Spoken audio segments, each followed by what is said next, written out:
Hello बच्चा लोग, स्वागत है आपका हमारे यूट्यूब चैनल पर। हम बात कर रहे थे जीवों में जनन चैप्टर की। 12th का फर्स्ट चैप्टर जो है जीवों में जनन है ना, रिप्रोडक्शन इन ऑर्गेनिजम्स, और उसमें 3 लेक्चर कर चुके हैं और आज करेंगे ये चौथा लेक्चर, ठीक है। और तीसरा लेक्चर में हम शुरू किए थे यहाँ से गैमीट है ना, लास्ट जो किए थे वहाँ पे क्या किए थे कि लैंगिक जनन की जो घटनाएं होती है वो 3 घटनाएं होती है। एक को बोलते हैं निषेचन पूर्व घटना, एक को बोलते हैं निषेचन, और एक जो लास्ट है उसको बोलते हैं निषेचन पश्च घटना, है ना। तो निषेचन पूर्व घटनाएं किए थे तीसरा लेक्चर में, है ना। उसको अगर उसको नहीं देखा है तो उसको जाकर पहले देखो, और उसी का कुछ पार्ट जो बचा हुआ है ना, मतलब कि निषेचन पूर्व घटनाएं की, जिसको बोलते हैं क्या, प्री फर्टिलाइजेशन इवेंट्स, उसका कुछ पार्ट बचा हुआ है, उसको करेंगे आज, है ना। पिछले लेक्चर में था जो लास्ट किए थे उसको कल करवा देते हैं क्या, उसमें लास्ट में किए थे जीवों में लैंगिकता के बारे में, कि कौन सा जीव जो है एक लिंगी है और कौन सा उभयलिंगी है। जो जिसमें एक जीव में एक लिंग रहता है, या तो मेल या तो फीमेल, उसको बोलते हैं एक लिंगी। और जिस जीव में दोनों जीव रहता है, दोनों जीव का गुण रहता है, मतलब कि मेल और फीमेल एक ही जीव में रहेगा, उसको बोलते हैं उभयलिंगी या द्विलिंगी। इस द्विलिंगी का एग्जाम्पल क्या कर लिए थे, सबसे लास्ट में किए थे किसका, एनिमल में, है ना। जैसे केंचुआ हो गया, स्पंज हो गया, है ना। ये सब क्या था आपका, द्विलिंगी था, इसको बोलते हैं उभयलिंगी, हर्माफ्रोडाइट या बाइसेक्सुअल, ये सब कर लिए थे। अब देखो यहाँ पे हम कर रहे थे प्री फर्टिलाइजेशन, है ना, मतलब कि फर्टिलाइजेशन से पहले की घटना को। तो उसमें बोले थे कि 2 काम होता है ना। पहला काम होता है आपका क्या, कि गैमीट का बनना, गैमीट फॉर्मेशन, उसको बोलते हैं गैमेटोजेनेसिस, ठीक है। और दूसरा जो था गैमीट ट्रांसफर कर किए थे, है ना, गैमीट का ट्रांसफॉर्मेशन, ट्रांसफॉर्मेशन नहीं, ट्रांसफर, गैमीट का फीमेल गैमीट के पास पहुंचना, ठीक है। ये अपन कर चुके हैं। और आज थोड़ा सा हम करेंगे इस गैमीट के बारे में, जानेंगे कि गैमीट में गुणसूत्र जो होता है ना, क्रोमोसोम्स जो होते हैं कितने होते हैं, है ना, इसके बारे में बात करेंगे। थोड़ा सा यहाँ पे बोर्ड पे जो लिखा हुआ दिख रहा होगा, इसके बारे में बात करेंगे। उससे पहले गैमीट के बारे में कुछ बताते हैं आपको, देखिए सुनो।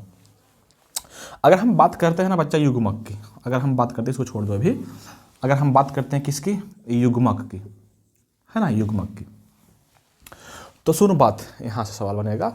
दुनिया में कोई भी युग्मक हो, दुनिया में, इस दुनिया में जितने भी युग्मक होंगे, है ना, वो सारे के सारे हेप्लॉइड होंगे। कैसे होंगे, हेप्लॉइड, मतलब क्या होता है, अगुणितक, उसको हिंदी में बोलते हैं अगुणितक। मतलब कि युग्मक कैसा रहेगा, अगुणितक रहेगा। कैसा रहेगा, अगुणितक। इसको दिमाग में अच्छे से बिठा लो कि कैसा रहेगा ये, तो हेप्लॉइड रहेगा। युग्मक जब भी रहेगा कैसा रहेगा, हेप्लॉइड ही रहेगा, अगुणितक ही रहेगा, है ना।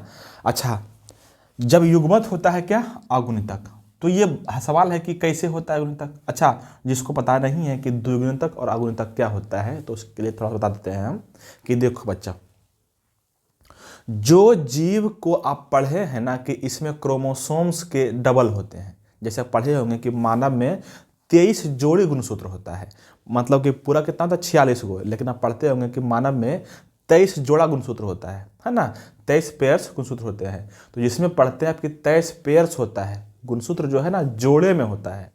तो जिस जीव में गुणसूत्र जोड़े में होता है, वैसे जीव को बोलते हैं द्विगुणितक जीव। वैसे जीव को क्या बोलेंगे, द्विगुणितक जीव, है ना। मतलब कि आप जितने भी बड़े बड़े पौधे देखते होंगे, पेड़ देखते होंगे, या जितने भी डेवलप्ड एनिमल देखते होंगे, जैसे गाय हो गया, मानव हो गया, कुत्ता हो गया, घोड़ा हो गया, शेर हो गया, मतलब कि डेवलप्ड ऑर्गेनिज्म देखते होंगे, वो सारे के सारे लगभग द्विगुणितक जीव होते हैं, है ना, द्विगुणितक जीव होते हैं, ठीक है।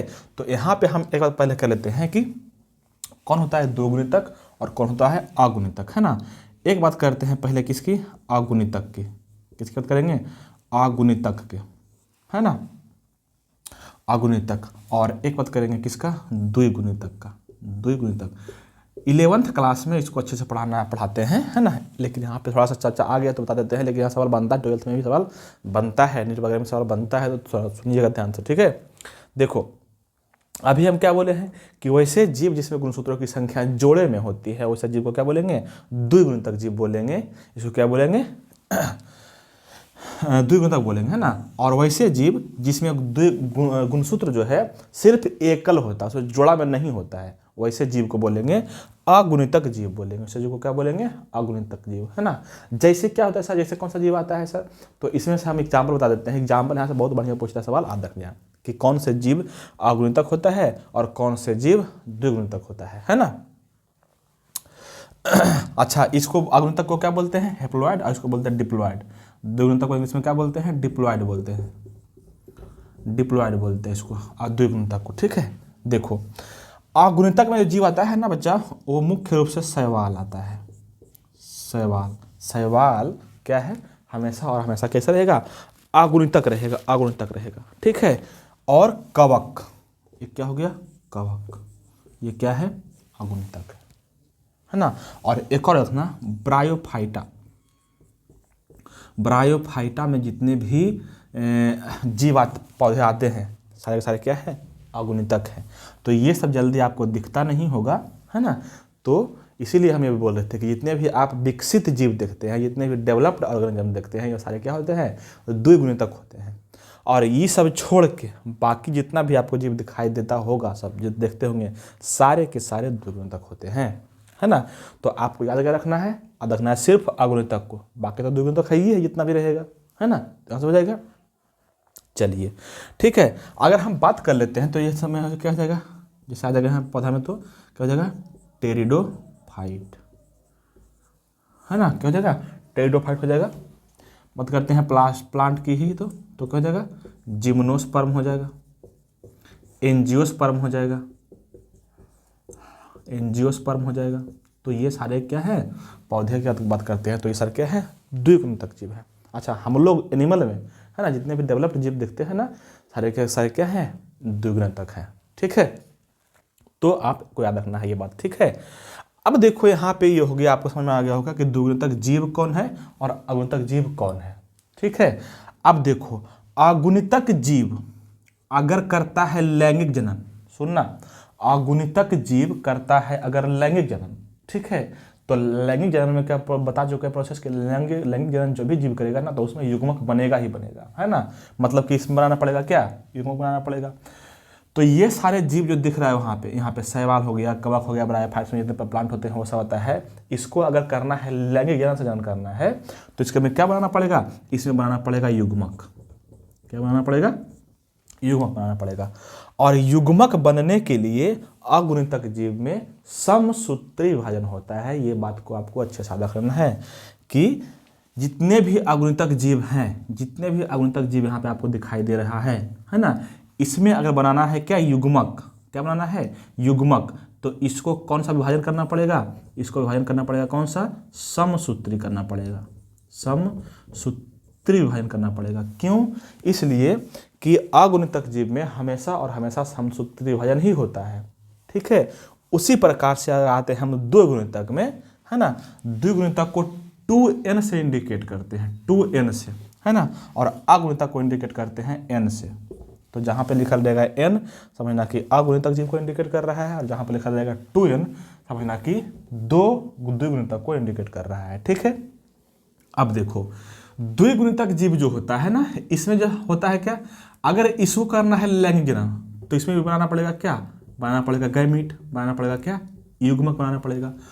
और जब भी द्विगुणितक जीव जो है, यहाँ पे लोग देखो, जब भी द्विगुणितक जीव बनाएगा, युग्मक बनाएगा, तो उसमें युग्मक बनने के लिए अर्धसूत्री विभाजन करना पड़ता है उसको, है ना।